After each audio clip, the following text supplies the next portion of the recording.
untuk kita semua, khususnya untuk seluruh mahasiswa prodi Geologi 1 Tulungagung dimanapun kalian berada.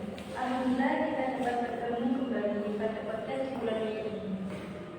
Ruang diskusi yang akan mengupas berbagai isu penting dalam kehidupan kita sehari-hari. Sebelumnya, perkenalkan nama saya Ellen Nurhaliza yang akan menemani kalian dalam episode kali ini dengan sebuah topik yang sangat relevan dan penting, yaitu dengan tema dalam rangka orang tua dalam mendidik anak usia dini. Kita semua tahu bahwa peran orang tua sangat penting dalam pendidikan anak usia dini karena mereka adalah guru utama dan utama bagi anak. Orang tua juga memberikan fondasi awal bagi perkembangan intelektual, emosional, dan sosial anak melalui interaksi sehari-hari dan hubungan yang diberikan. Keterlibatan orang tua juga penting membangun fondasi moral dan karakter anak.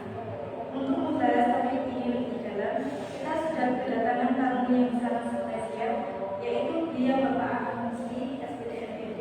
Assalamualaikum Bapak Ahmad Musli. Bagaimana? Alhamdulillah sehat.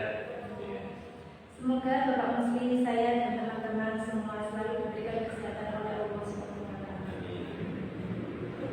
Selain menjadi dosen dia memiliki banyak keahlian dalam berbagai bidang. Sebelumnya saya izin untuk membacakan CV Bapak Musli terlebih dahulu. Nama Ahmad Musli, SPD MPD, tempat tanggal lahir Bantul 22 September 1994. NIP 1919922203102.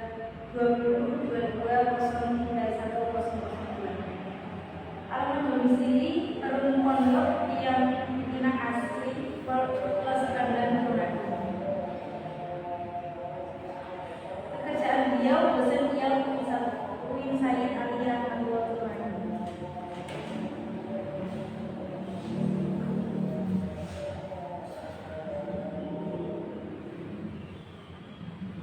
Itulah sekilas CV beliau yang sangat luar biasa. Saya sampaikan selamat datang Bapak Musli dan terima kasih sudah berkenan bergabung bersama kita hari ini. Tema kita hari ini sangat menarik ya teman-teman, apalagi kita adalah calon pendidik untuk anak-anak kita nanti. Bapak, sebelum saya masuk lebih dalam, bisa dijelaskan lebih dahulu mengenai bagaimana orang tua dapat menyeimbangkan antara bekerja dan mendampingi pendidikan anak. Ya, yang kaitannya tentang peran orang tua yang bekerja, gitu ya, terhadap pendidikan anak usia dini. Tentu bagi orang tua itu sangat anugerah yang luar biasa jika kita dianugerahkan seorang anak, ya, karena anak itu seperti halnya emas mutiara yang tentu harus kita jaga, jangan sampai kehilangan emasnya. Oleh karena itu, di berbagai kesibukan orang tua yang bekerja, tentu yang pertama dalam aktivitas mendidik anak, kita harus bisa mengatur waktu atau manajemen waktu, di mana kita harus bekerja, di mana kita waktunya harus dengan keluarga. Tidak dipungkiri bahwa seseorang atau orang tua yang bekerja itu ya, itu biasanya berangkat pagi, pulang sore, ya, aktivitasnya seperti sudah di kantor ataupun di tempat kerja orang tua. Pulang sore, ya, dan tentu sebagai orang tua pasti merasa capek. Tapi kita juga harus tahu bahwa di rumah itu ada buah hati yang menanti kita untuk diajak bermain, beraktivitas. Karena walaupun hanya sebentar ditinggal anak ditinggal orang tuanya, itu rasakan dia luar biasa, gitu ya. Yang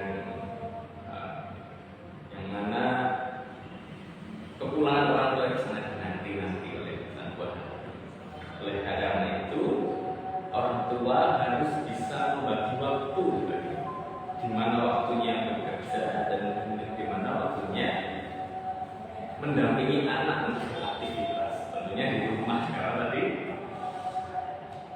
orang tua sudah mulai bekerja dari pagi sampai sore. Tentu kita harus punya kewajiban menemani ya. Jadi pulang dari sampai di rumah jam 4 kan, jam 4 atau jam 5. Ya ini menemani supaya dia lelah dan istirahat tidur. Ya. Nah itu waktu-waktu yang mungkin bisa kita jadikan untuk menemani tumbuh kembang anak, terutama dalam proses belajar anak. Ya. Selain membagi waktu, manajemen waktu, ya, tentu kita juga tidak bisa memungkiri bahwa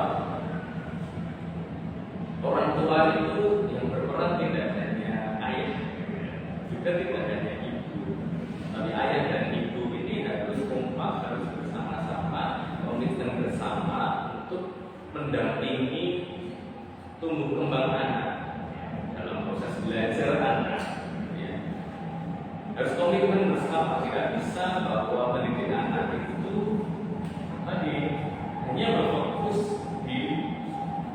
oleh seorang ibu saja yang mendidik, atau sebaliknya seorang ayah saja yang mendidik. Jadi harus kedua-duanya kompak bersama-sama berbagi peran. Kalau semuanya bekerja, bagaimana ayah dan ibu bekerja? Anak baru lelah gitu ya, sekolahkan mungkin gitu ya, uludin sekolahnya, atau bahkan di rumah dengan nenek simbah gitu ya. Itu tentu anak sangat merindukan kasih sayang orang tua ya. Tadi dari pagi sampai sore dari tinggal bekerja. Bagaimana pintar-pintar ayah dan ibu tadi berbagi peran. Gitu ya. Kalau dua-duanya bekerja tentu harus dimaksimalkan ketika sore hari sampai malam. Gitu ya.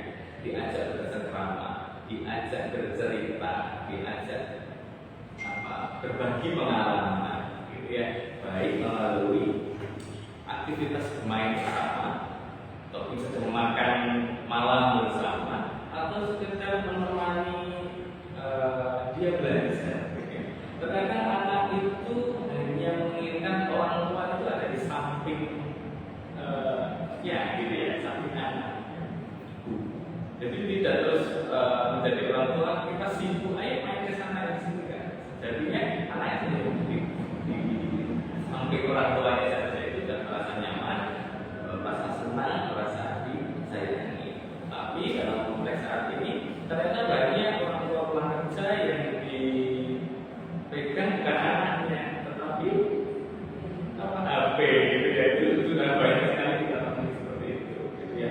Terkadang orang pulang kerja di teras begitu ya, minum kopi, main HP sama ngerokok gitu ya. Ibunya sudah sibuk beres-beres sendiri, tidak ada membaginya gitu ya. Jadi orang tua yang bekerja ya, ada bagaimana pendidikan anak ya, tapi selain meluangkan waktu, itu yang kedua bisa jadi harus kompak dalam mendidik, baik itu ibunya, baik itu ayahnya, gitu ya. Jadi harus pintar-pintar saja, gitu ya. Semua harus dilakukan bersama. Tidak boleh ibunya jalan ke kanan, ayahnya jalan ke kiri. Tidak boleh, harus kompak, selaras, kalau kita bersama, sama-sama bekerja, kita harus sama-sama meluangkan waktu. Jadi keseimbangan antara bekerja dan mendampingi pendidikan untuk anak tadi, menurut Bapak, bagaimana cara orang tua agar dapat membangun lingkungan belajar yang positif?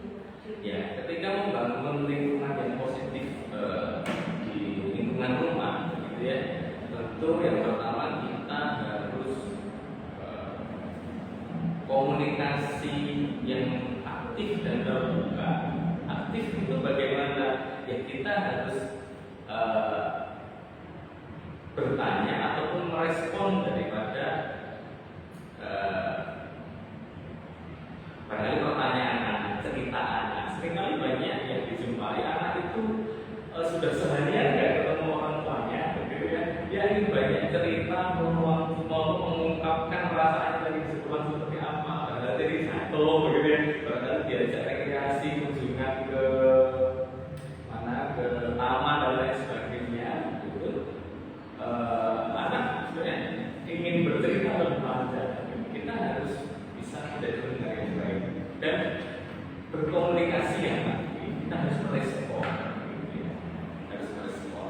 Baik itu komunikasi secara verbal maupun komunikasi secara non-verbal. Yang verbal tadi kita oh iya, kamu mainnya sama siapa, gitu ya. Senang tidak, ya, beli apa, makan apa, gitu ya. Kita harus apa ya? Secara body kita senang, gitu ya. Kita antusias, gitu ya.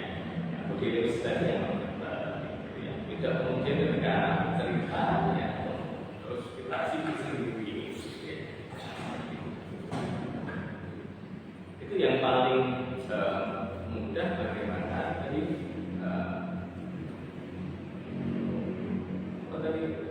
terkait dengan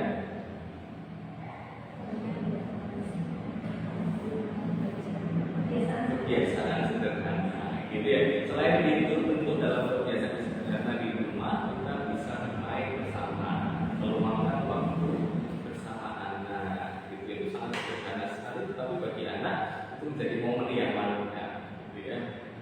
Menyalankan kebersamaan anak dan orang tua dengan anak itu tidak bisa terulang kembali gitu ya. Tidak bisa gitu ya. Saya mungkin yang ingin dulu saat ini juga ketika berdekatan dengan orang tua gitu ya, sering ingin ayo keluar gitu ya, walaupun hanya muter-muter jalan-jalan gitu. Tetapi momen yang sangat hangat di waktu kecil itu tidak bisa terulang kembali gitu ya. Nah, sehingga kita harus membangun pengalaman bermakna ya, membangun emosional yang baik bagi anak supaya anak itu merasa aman, nyaman, tentram, senang ketika berdampingan dengan orang tua.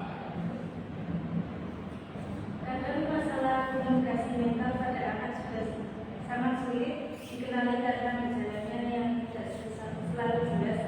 Menurut Bapak, beberapa besar pengaruh komunikasi antara orang tua dan guru dalam meningkatkan perkembangan anak? Ya, komunikasi orang tua dan guru dalam aspek perkembangan itu tentu sangat dibutuhkan, gitu ya.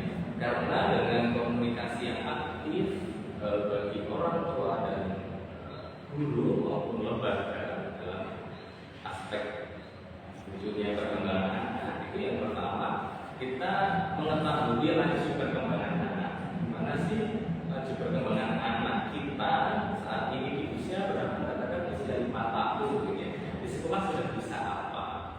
Tentu itu harus dilaporkan ke orang tua. Kemudian orang tua bisa menindaklanjuti pada aktivitas di rumah.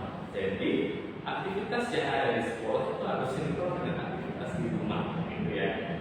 Harus selaras karena pendidikan itu yang wajib yaitu dididik oleh orang tuanya. Lembaga pendidikan itu hanya berpartisipasi saja, mendukung peran orang tua dalam mendidik, gitu ya. Jadi maknanya bagaimana maknanya bahwa pendidikan yang paling utama yaitu di lingkungan rumah atau orang tua itu sebagai guru, gitu ya. Karena pada usia dini waktu terbanyak itu ya di rumah, gitu ya. Di sekolah itu hanya sebentar, gitu ya. Di sekolah hanya sebentar. Oleh karena itu perkembangan dan selaras antara di lembaga dan di rumah. Selain itu komunikasi itu juga bisa mengetahui kondisi anak di lembaga, ya. Dari segi makan barangkali makannya, dari segi aktivitas kesehariannya anak itu hari ini belajar apa sih, beroncengan, belajar mengecap gitu, atau belajar membuat proyek mobil gitu ya, kita harus tahu gitu ya.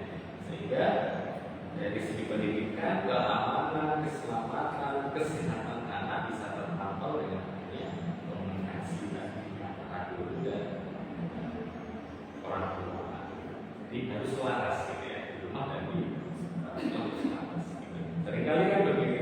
sekolah diajari sholat, di rumah juga harus dibiasakan sholat gitu ya. Jangan sampai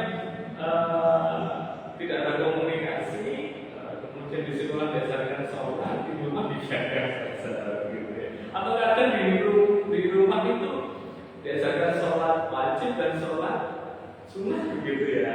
Kita juga harus komunikasikan ke lembaga sebagai tadi partisipan, sebagai lembaga pendidikan. Ya, kita bisa mengusulkan bahwa Bu atau Pak atau yayasan begitu ya, ini tolong ada program khusus begitu ya sebagai penunjang nilai-nilai atau praktek baik yang ada di rumah dibawa ke sekolah gitu ya. Misal di sekolah ada sholat bulan, jadi kita bisa memberikan masukan untuk lembaga ini ada program sholat bulan. Ini harus seimbang, harus selaras gitu ya. Komunikasi antara orang tua dan guru sangat penting dalam meningkatkan perkembangan anak, baik secara akademis, sosial maupun emosional. Lalu apa saja kebiasaan sederhana yang bisa dilakukan orang tua setiap hari untuk mendukung pendidikan anak? Kebiasaan sederhana untuk mendukung pendidikan di rumah gitu ya. Ya, intinya kita yang paling sederhana itu yang membersamai anak, gitu ya. Membersamai anak dengan berbagai aktivitas dan daya imajinasi anak. Karena anak itu imajinasinya tinggi, gitu ya. Seringkali ngajak ke sana dan kemari, gitu ya. Ngajak ngumpet-ngumpetan, ngajak lari-larian dan lain sebagainya. Kita harus bisa menjadi fasilitator menemani anak untuk bermain. Karena apa? Melalui bermain, semua aspek perkembangan itu bisa terstimulasi dengan baik, gitu ya. Karena proses belajar, proses menstimulasi, proses mematangkan anak itu ya dengan cara aktivitas bermain. Kenapa? Karena aktivitas itu tentu harus dibuat semenyenangkan mungkin, tidak bisa dipaksakan, gitu ya, tidak bisa dipaksakan. Jadi bagaimana menciptakan suasana di rumah itu yang menyenangkan, yang hangat. Kebiasaan sederhana yang dapat dilakukan orang tua setiap hari juga dapat mendukung pendidikan anak di rumah, seperti membiasakan anak menggunakan waktu, membereskan tempat tidur, mencuci tangan secara teratur, mengatur waktu belajar dan bermain, serta membaca buku setiap hari.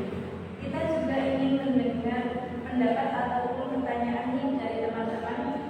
Semua mungkin dari sobat online. Silakan kirimkan pendapat atau pertanyaan kalian melalui komentar dan Instagram kita. Q&A belum ada.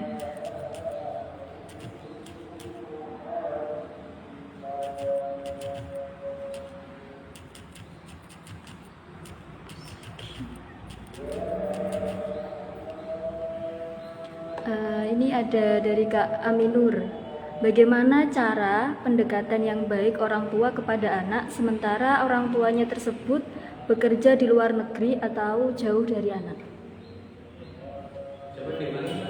Bagaimana cara pendekatan yang baik orang tua kepada anak sementara orang tuanya tersebut bekerja di luar negeri atau jauh dari orang tua? Ya, kembali lagi bahwa menjalin hubungan yang baik itu pasti diawali dari komunikasi yang baik. Siapa sih yang tidak senang ketika ada yang memperhatikan kita, gitu ya, diingatkan, gitu, sudah makan belum, gitu ya, hari ini makan apa, gitu. Kan kaitannya dengan aktivitas komunikasi yang aktif, begitu ya. Jadi sebagai orang tua, gitu ya, tentunya juga harus membuka diri, gitu ya, untuk mau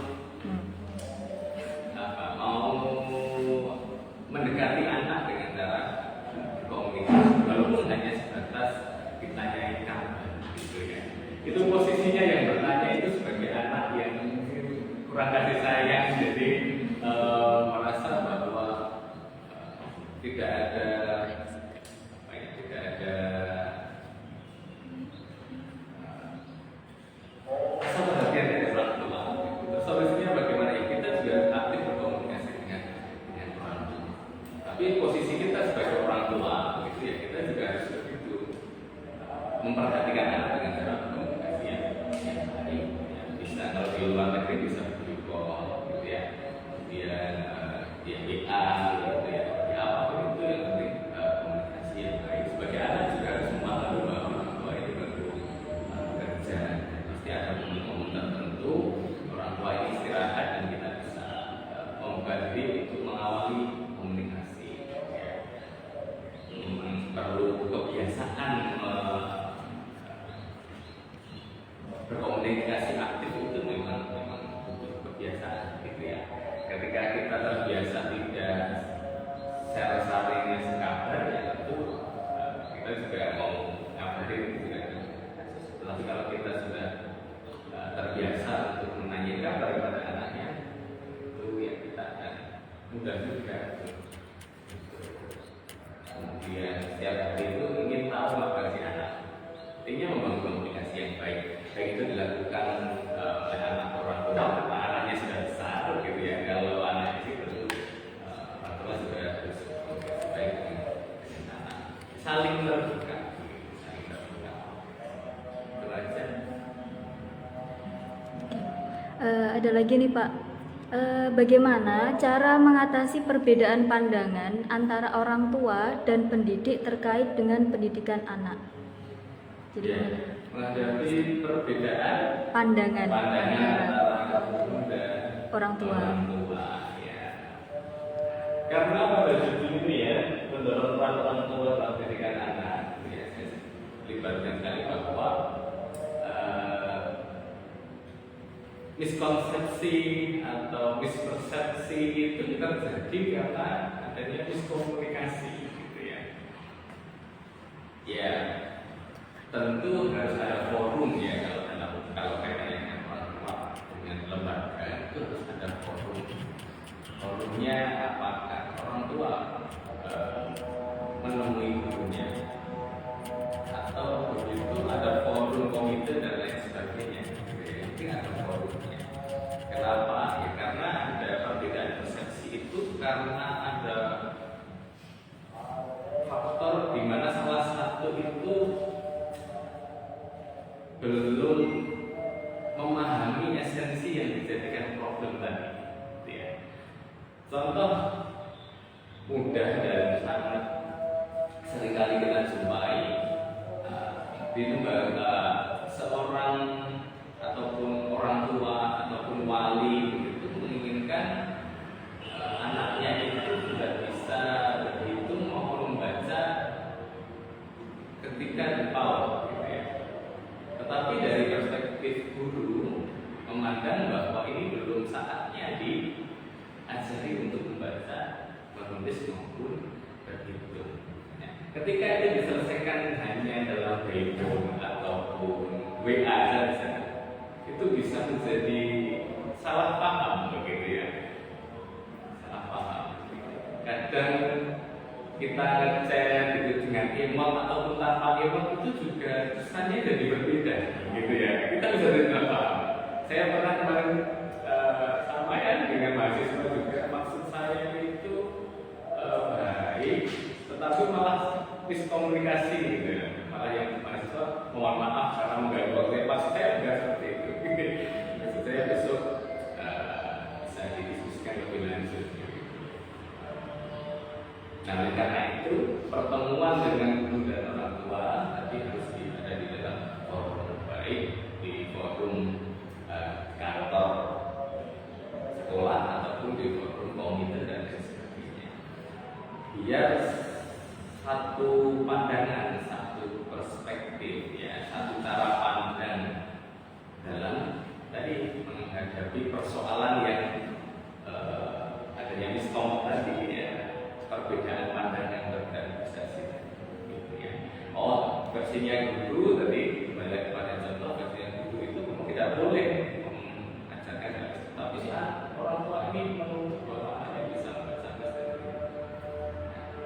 kita cari jalan tengahnya ya.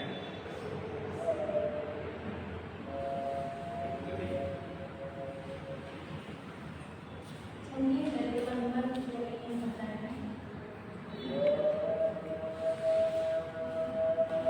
Ada lagi? Ya. Saya ingin bertanya, kan anak itu kan tidak bisa memilih dilahirkan dari orang tua yang seperti apa. Nah, bagaimana sih caranya? Kan ada anak itu yang lain dari mungkin orang tuanya itu buta huruf, dari baik dari ayahnya maupun dari ibunya. Nah, bagaimana peran orang tua tersebut dalam mendidik anaknya tersebut? Apakah mungkin kan kalau di sekolah itu kan mungkin masih kurang. Nah, bagaimana langkah-langkah yang harus dilakukan? Ya. Yang parenting untuk mendidik anak itu setiap keluarga tidak bisa disamaratakan, gitu ya. Ada anak terlahir dari keluarga yang orang tuanya berpendidikan baik. Ada juga orang tua yang terlahir dari pendidikan yang menengah, atau bahkan terlahir dari orang tua yang memang tidak mengenyam dunia pendidikan. Itu pasti pola asuhnya berbeda, cara berkomunikasinya itu juga berbeda. Bahasa yang dikeluarkan tadi bisa orang tua yang menengah atau orang tua yang pendidikannya menengah ke bawah atau menengah ke atas, pemilihan katanya ketika berkomunikasi atau menegur anak itu juga pasti berbeda, gitu ya. Tetapi kembali lagi bahwa kita tadi sampaikan bahwa tidak bisa memilih mau lahir dari rahim siapa, gitu ya. Tetapi yakinlah bahwa Allah itu punya rezeki yang sama untuk kita, gitu ya. Dari kesehatan, dari finansial atau yang lain sebagainya. Saya sendiri pun terlahir dari ibu yang hanya lulusan sekolah dasar. Kayak lebih tinggi SMA, gitu ya. Saya dituntut untuk mengenyam pendidikan yang lebih tinggi dari keduanya, dari orang tua, dari simbah ya, dari kakek nenek itu harus lebih tinggi. Bagaimana caranya supaya anaknya itu tadi mau mengejar cita-cita? Saya tidak tahu apa saja yang dilakukan oleh orang tua saya untuk memenuhi itu semua, gitu ya. Karena secara finansial mungkin nggak perlu cerita dengan saya. Tetapi itu sebagai anak itu harus punya komitmen bahwa cita-cita orang tua itu kita maksimalkan. Masalah rezeki nanti kita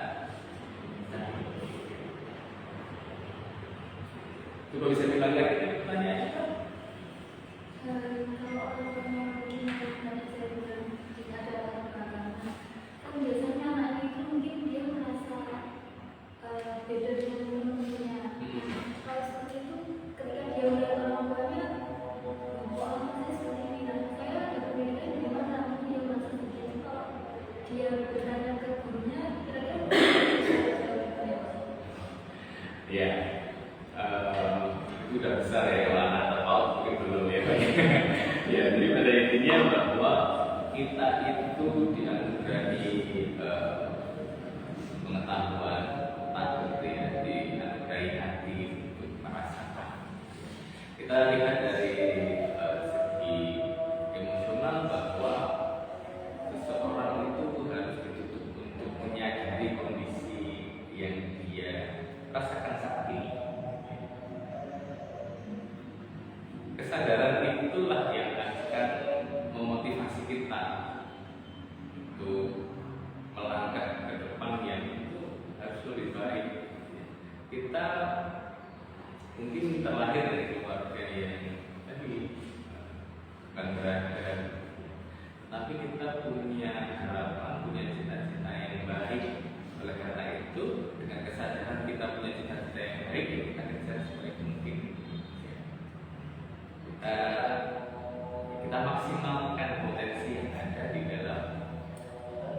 kita miliki. Tidak perlu rendah diri, tidak perlu iri, gitu ya. Semua sudah ada porsinya. Gitu. Kita tidak bisa menyalahkan orang tua karena kalau adanya iri lagi, adanya pikirannya tidak baik, nanti juga kita akan sakit sendiri, gitu ya. Kita akan menyalahkan orang tua. Karena ya kita sudah sadar sejak awal bahwa kita itu tidak bisa meninggalkan lahir dari rahim apa. Bisanya apa? Ya kita mensyukuri dan berusaha untuk bisa lebih baik. Sekarang banyak fasilitas untuk ya, bisa lebih baik. Kalau dalam dunia pendidikan banyak beasiswa. Bagaimana kita menjemput mendapatkan beasiswa. Dan tadi saya baru membaca status Instagram teman saya sama, bukan dari keluarga yang berada. Yang saya ketahui bahwa ayahnya itu guru ngaji saja, tapi sama dengan yang pernah saya lakukan. Apa itu? Ternyata teman saya juga menulis banyak cita-cita sejak dulu ternyata. Dia sejak SMA, saya malah sejak S1. Semua cita-cita itu dia tulis dalam buku dan buku diari begitu ya. Buku diari. Apa sih yang dia inginkan, apa yang akan dia tuju, apa yang dia harapkan, ya. Dari yang sederhana sampai yang kompleks, dari hanya bisa kuliah sampai memiliki rumah, memiliki kendaraan dan lain sebagainya, bekerja menjadi dosen, dia akan menjadi pegawai, dia tulis semuanya di sini. Tadi siang saya lihat ternyata yang dari captionnya saya komentari, ternyata satu persatu list yang dia tulis itu tercapai tanpa dia sadari. Kenapa? Karena bukti bakat yang dari orang tua yang mungkin dirasakan tadi kurang mampu, tapi dia termotivasi untuk bisa lebih baik, termotivasi untuk menyelesaikan atau mendapatkan apa yang dia harapkan dari yang sederhana sampai yang kompleks. Sebenarnya ketika teman-teman punya cita-cita mau kuliah dari SMA, pasti yang dilihat kontennya, informasinya, beasiswanya, pasti yang kejenjang kuliah perguruan tinggi. Sekarang teman-teman S1 menginginkan bisa mulai sebelum kerja, pasti dari sekarang sudah punya rancangan itu. Langkahnya masih diatur. Kalau mulai sekolah berarti dengan beasiswa berarti harus banyak belajar bahasa asing gitu ya, mengikuti kursus dan lain sebagainya. Kalau bekerja, saya kira soft skill itu sudah mulai biasa, cari partner, cari teman gitu ya. Kayaknya kita harus sadar kita tinggal dan hidup seperti apa, dan kita juga harus berusaha ya, untuk lebih baik meraih cita-cita yang kita inginkan. Gak perlu patah semangat gitu ya. Gitu sih. Ya. Saya juga terlahir dari ibu yang berpendidikan sekolah dasar. Gitu. Buat sobat alumni yang ingin bertanya,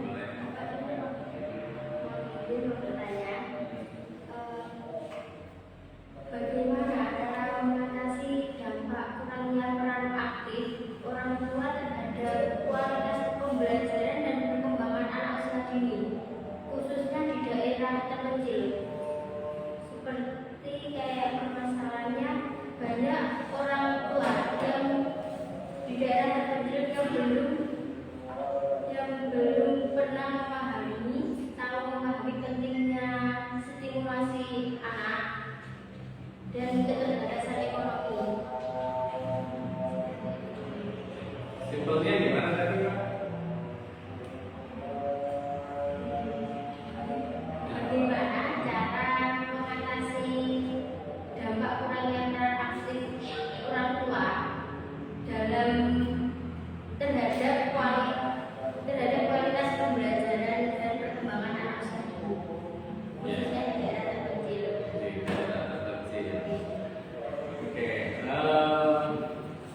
tadi saya sampaikan di awal bahwa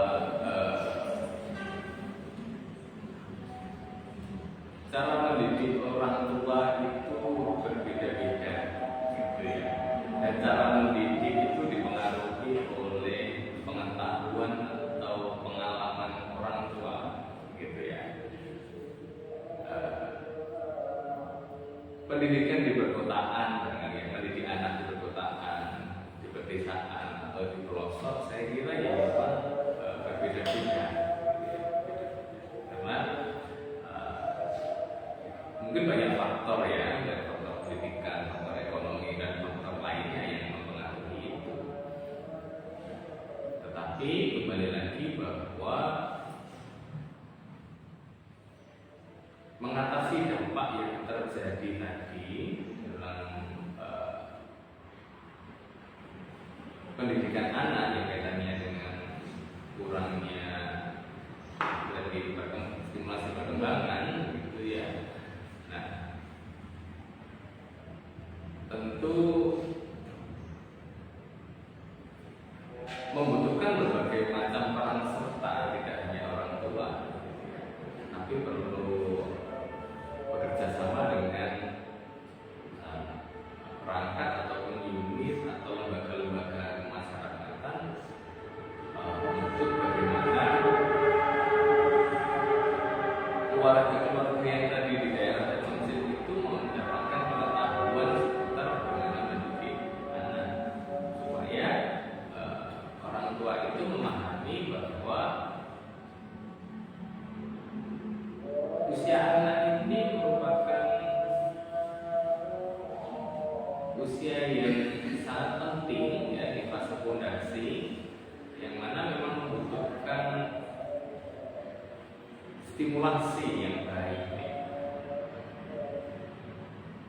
baik itu jasmani maupun rohani, gitu ya. Baik pertumbuhan maupun kembangan. Nah, dari LSM dan lain sebagainya itu punya peran serta untuk memberikan pemahaman kepada orang tua bahwa menjadi orang tua itu tidak hanya sebatas mengandung, melahirkan, sebelum dia besar, tidak, tapi ada berbagai hal yang perlu diperhatikan dari segi tadi kognitifnya, dari segi sosialnya, bahasanya, atau fisik motoriknya. Tapi sekarang di wilayah terpencil pun sekarang PAUD sudah muncul, gitu ya. PAUD TK sudah muncul yang bahkan gratis ataupun yang murah, begitu ya, tidak mahal. Itu menjadi solusi tadi bahwa orang tua itu bisa berpartner dengan lembaga tadi, yaitu partner lembaga itu yang akan mendampingi anak untuk berkembang.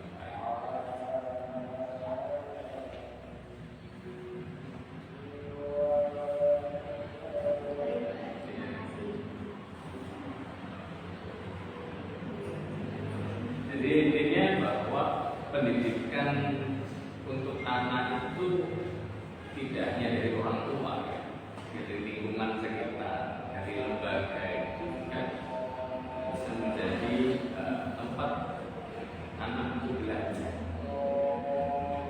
Di rumah yang baik itu juga dapat menjadikan anak yang baik pula. Lingkungan tempat tinggal di lembaga juga semuanya harus bisa menjadi tempat yang bisa menemani anak tumbuh kembang dengan maksimal, gitu ya.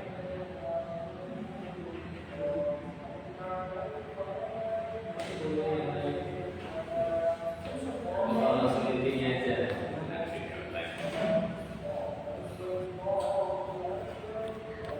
Ada pertanyaan dari teman online ini. Sebentar. Ini. Apa yang orang tua lakukan untuk memastikan anak merasa aman, dicintai, dan dihargai di rumah? Apa yang orang tua lakukan untuk memastikan anak merasa aman, dicintai, dan dihargai di rumah? Jadi memang tugas orang tua itu harus memenuhi kebutuhan dasar anak. Apa kebutuhan dasar anak? Yaitu asa, asih dan asuh. Nah, kebutuhan dasar asa, bagaimana pendidikannya, stimulusnya, asih, kasih sayangnya, asuh, bagaimana kaitannya dengan saat pangan papannya anak, gitu ya, vitaminnya, makanannya, itu menjadi kebutuhan dasar yang harus dipenuhi oleh orang tua ketika. Terus bagaimana menciptakan suasana yang anak itu merasa dihargai, gitu ya, merasa dicintai, merasa disayangi, gitu ya. Dengan kita menemani anak bermain, artinya anak sudah merasa bahwa orang tua itu menghargai kita, orang tua itu menyayangi anak, menyayangi kita. Apa sih kegiatan anak itu? Hanya aktivitasnya bermain, Maka dari itu keinginan anak untuk bermain inilah yang harus kita fasilitasi dan kita temani. Jangan orang tua sibuk sendiri. Ketika weekend, gitu ya, kita ajak jalan-jalan, walaupun jalan-jalannya ke sawah, walaupun jalan-jalannya menyusuri kampung, gitu ya. Tidak perlu harus ke mall, begitu ya. Kita ajak anak untuk menangkap kupu-kupu, ya. Karena belum tahu caranya menangkap kupu-kupu. Ya. Ketika kita buatkan perangkap kemudian kita tangkap, senang sekali. Jadi pada anak usia ini itu kehadiran orang tua, kemudian tutur kata orang tua, bahasa orang tua, ya, body language-nya orang tua sudah bisa menunjukkan bahwa orang tua itu sayang dengan anak. Tidak ada yang mengatakan bahwa orang tua itu tidak sayang, pasti sayang, pasti sayang. Cuma kadang caranya itu beda-beda. Bagi anak kalau anak belum tahu ya, karena kita temani pulang bawakan oleh-oleh kan ya, bawakan permen, bawakan duit itu sudah terasa disayangi. Berbeda ketika teman-teman semuanya gitu. Ketika kadang-kadang insecure kok orang tua saya itu lebih sayang adik saya daripada saya. Nah itu tergantung prinsip keadilan saja. Adil bagi si adik, adil bagi teman-teman semuanya. Tapi sejatinya bahwa itu sayang kepada anak. Cuma mengungkapkannya itu ya berbeda-beda caranya. Tapi bagi anak usia ini, khususnya jadi hadirnya kita pada aktivitas anak itu sudah menjadikan indikator bahwa itu sayang. Contohnya apa? Yang paling ketika anak tampil pentas gitu, sebagai orang tua datang itu anak sangat senang sekali. Tidak hanya anak, mungkin teman-teman ya. Baru pentas, baru waktu itu lomba, tapi orang tua itu juga menambah energi. Apa ya rasanya? Ya itu sangat simpel sebenarnya dalam mendorong dan ya mendorong orang tua terhadap pendidikan anak. Itu sangat simpel, tetapi tidak semuanya bisa karena kondisi orang tua sudah capek. Sudah ada. Dan anak itu kan seperti halnya energi gelap itu gitu ya, yang nggak ada capeknya. Gitu.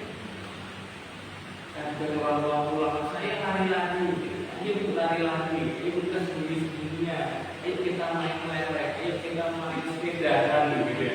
Bagi orang tua kita maunya istirahat, tapi pandangan anak gitu ya, dia sangat excited orang tua yang pulang. Punya gambar, punya alis, tapi mau main apa? Ketika kita sudah tidak yang mungkin itu mungkin itu, dia tidak akan kecewa, merasa tidak bisa, merasa tidak bisa. Kesimpulannya kita hadir menemani anak untuk bermain itu sudah menunjukkan bahwa saya sudah anak punya anak. Contoh teman-teman semuanya ketika sakit ya atau lelah gitu, ketemu orang tua saja, cuma ditunjuk orang tua itu udah merasa senang-senang. Daripada orang tua itu jauh gitu. Orang tua nggak ngapa-ngapain, hanya paling duduk di samping pintu atau pani sambil tiduran atau TV kita nggak merasa. Kita nyaman gitu ya, kita merasa ada. Kalau dia, tapi anak ya kita ketika sama ini, kita pasti. Anak saya pun juga sama tuh. Setiap harinya punya list. Nanti kalau ayah pulang, aku mau satu, mau warna-warnai, dua main sepeda, tiga main pesawat-pesawatan, empat main bola, dan buahnya sekali. Dan kalau itu belum diselesaikan semua listnya, dia belum mau istirahat. Ya, jadi kalau ya sambil bersotan begitu ya, baru terangkat begitu, ya kita teman. Walaupun hanya main sebentar, terus sudah kita mau main yang lagi, kita mau main apa gitu. Karena fokus anaknya belum panjang, masih pendek. Lalu mau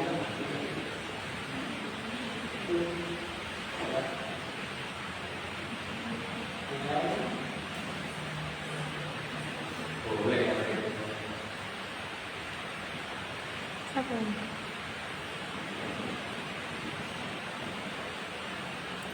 Ada lagi Pak, bagaimana orang tua menanamkan nilai-nilai seperti disiplin, tanggung jawab, dan sopan santun kepada anak sejak usia dini? Tentu banyak strategi untuk ke dalam perkara anak. Ya, tadi disampaikan ada disiplin, ada mandiri, gitu ya. Itu merupakan karakter yang memang harus distimulasi sejak dini.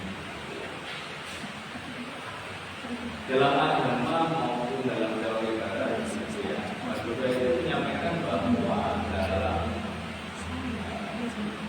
belajar seseorang itu memang dengan cara meniru atau menjadi kita menyontoh orang dewasa, kita menyontoh orang dewasa. Disiplin, ya, punya mandi yang mandi. Contohnya bagaimana ya? Kita kalau sudah sore kita mandi dulu, baru kita ajak anak untuk ayo mandi. Waktunya sholat, ya kita yuk kita sholat, yang mau sholat sudah disiapkan tentang sholatnya, yuk wudhu, ya mau wudhu, juga itu wudhu, saya bersama. Ya. Modern ya, ketauladanan itu perlu dibiasakan oleh orang tua. Harus menjadi role model yang baik, harus menjadi contoh teladan yang baik bagi anak. Makanya ada istilah bahwa guru kencing berdiri, anak kencing berlari. Jadi sosok model itu orang ya orang tua itu sendiri atau orang dewasa itu jadi sekitar kita. Kaitannya dengan kemandirian, kemandirian perilaku, bagaimana mampu mandiri dalam meletakkan sesuatu di rak. Ya, kita juga sebagai orang tua dengan contoh dan model yang baik. Kita masuk ke rumah, ada apa tanda, tandanya kita harus sabar kita. Begitu seterusnya, tapi tanpa bisa jadi anak melakukan aktivitas yang sama. Saya pernah coba gitu ya. Ini kaitannya dengan kebersihan. Di rumah memang sengaja saya belikan banyak bak sampah kecil gitu ya. Saya ya agak mau 30-50 ribu gitu ya di pojok-pojok rumah. Jadi ketika punya sampah atau sesuatu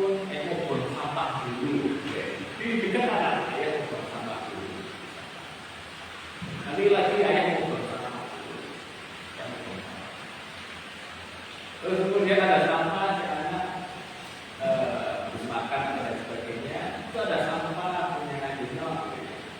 Sampahnya taruh mana dia sampah. Saya pernah coba sampahnya tidak saya buang enggak. Itu pas sampah saya lempar, saya dimarahin sama. Contoh dan kebiasaan itu penting di pendidikan karakter. Baik mandiri, disiplin, tanggung jawab dan sebagainya. Kita harus bisa menjadi role model yang berani, hidup.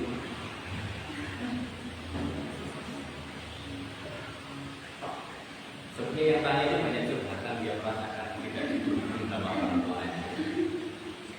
Ada satu lagi Bapak. Bagaimana orang tua dapat menyeimbangkan antara penggunaan teknologi dan kegiatan lain yang lebih tradisional dalam pendidikan anak usia dini?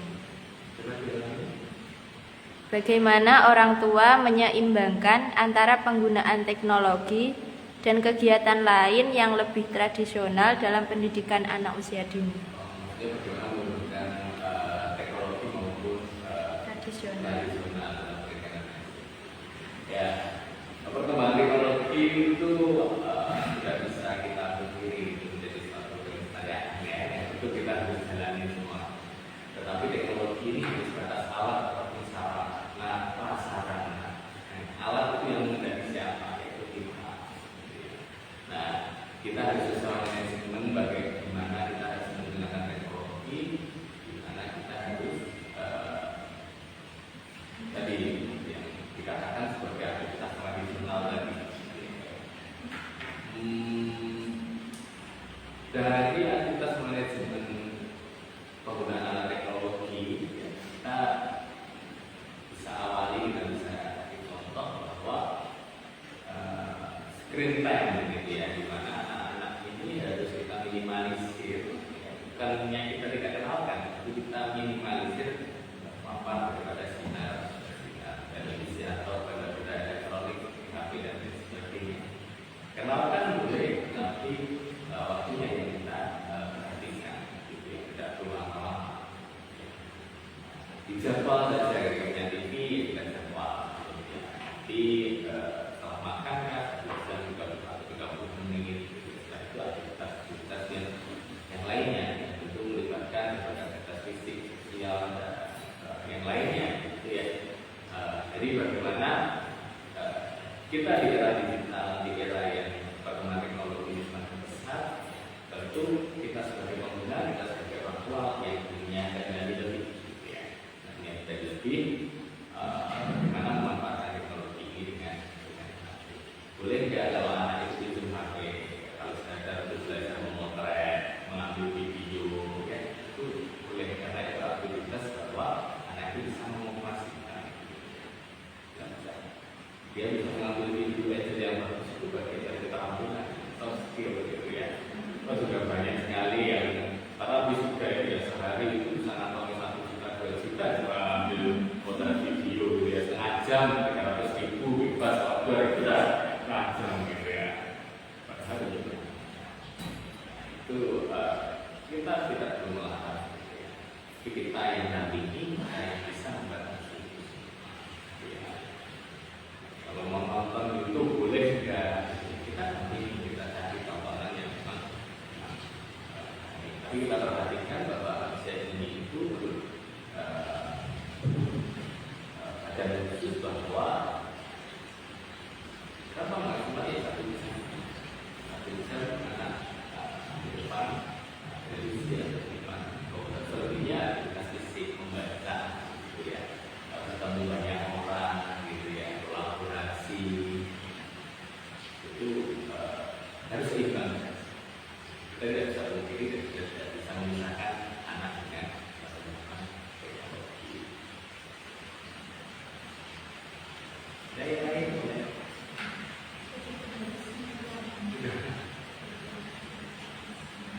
Tidak terasa kita sudah sampai di penghujung podcast. Dari diskusi hari ini kita dapat memahami bahwa peran orang tua dalam mendidik anak usia dini sangat penting untuk membentuk perkembangan kognitif, sosial, dan emosional anak.